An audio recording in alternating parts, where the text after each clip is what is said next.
like I mentioned, because you're buying it as is. The home warranties provide repair for certain systems in the house, like your HVAC, your plumbing, electrical. There's one that also provides protection for the roof. So it's called a limited roof leak. And so before you buy the house, we get the warranty in place.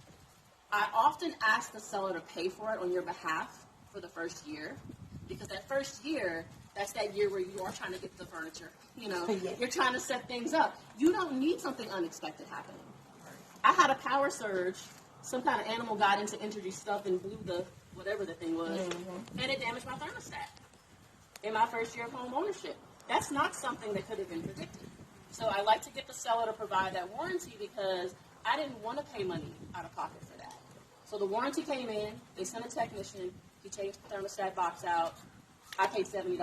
It was a lot more than that. So having the warranty in place helps. So these are things I want you to keep in mind, whether you're working with me or not.